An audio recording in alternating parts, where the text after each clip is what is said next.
All right, welcome back. Today, we're heading way up north to the Arctic to tackle a question that's, well, really heating up the world of geopolitics. And that question is, why does everyone suddenly want a piece of Greenland? Okay, so let's get right into it. We're talking about Greenland. For the longest time, this massive, icy island was pretty much on the sidelines of, well, everything. But all of a sudden, it seems like every major world power, from Washington to Beijing, is scrambling to get a foothold there. So the big question is, why? What in the world is hiding under all that ice? Well, it turns out there are really two big answers to that question, two competing theories. And the first one? It argues that the secret isn't what's in Greenland, but simply where it is. You've heard it before, it's all about location, location, location. And that one idea completely reframes the whole issue. It means we have to stop thinking of Greenland as just some remote, isolated patch of ice. The argument here is that it's actually a critical piece on the global chessboard. I mean, think about it, a pivot point that could literally shift the balance of power for the entire Northern Hemisphere. So what makes its position so valuable? Well, just look at where it sits on a map. It's smack dab in the middle of what military folks call the GIU gap. That's Greenland, Iceland, and the UK.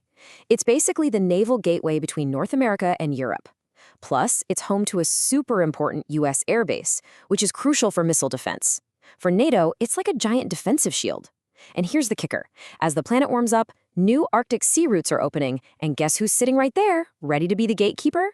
Yep, Greenland. And believe me, these new sea routes are a total game changer. I mean, for centuries, shipping has followed these really long, established paths, right? But now the melting Arctic is creating this massive shortcut, what some are calling the Arctic Way. We're talking about new shipping lanes that could slash travel time between continents, and whoever ends up controlling those routes, they're going to have a huge say over the future of global commerce. See, this is the long game. From a purely strategic point of view, this is why countries like the US and its allies are beefing up their presence in Greenland. They're trying to lock down these future trade routes. It's really all about making sure their influence doesn't just melt away with the ice. Okay, but strategy is only half the story. There's another reason, a much more tangible one, for why the world is suddenly so focused on Greenland. And this one isn't about shipping lanes or military bases. Nope, it's about what's buried deep, deep beneath all that ice. So this other perspective argues that, yeah, strategy is important, but the real prize, it's all about the money. We're talking about Greenland sitting on a literal treasure trove of natural resources. And not just any resources. We're talking about stuff that is absolutely essential for our entire 21st century economy. And I'm not exaggerating here. We're talking about massive, and I mean massive deposits of rare earth minerals. The stuff that powers the very device you're watching this on right now, and your smartphone, and all those electric vehicles everyone's talking about. Yeah, that. On top of that, you've got uranium, which is key for military tech and nuclear power. And, get this, potentially huge, completely untapped reserves of oil and gas.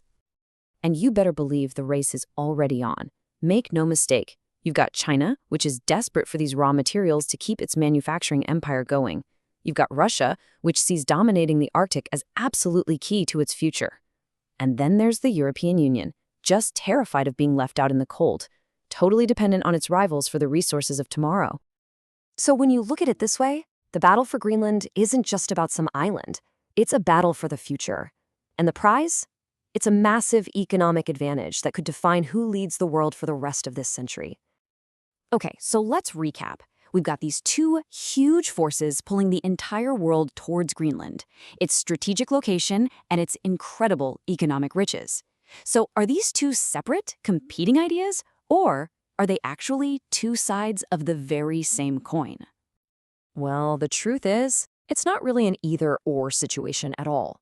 Greenland is right at the heart of what's becoming a new Arctic race. For some countries, the main reason is strategy. For others, it's all about the resources. But you know what? In the end, all roads lead right back to Greenland. So let's put the whole puzzle together, right?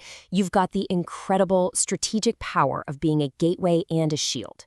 You combine that with the insane economic pull of a treasure chest filled with the world's most vital resources. And what do you get? Well, you get a brand new global competition kicking off, a new Arctic race. And what's at stake here is just enormous. We're talking about the future of global trade and global security.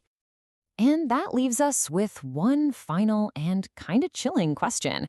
As the ice keeps melting, this new Arctic race is only going to get more intense. So, in this new great game for control of the North, who is going to come out on top? And more importantly, what will that mean for the rest of us? Definitely something to think about. Thanks for joining me on this one.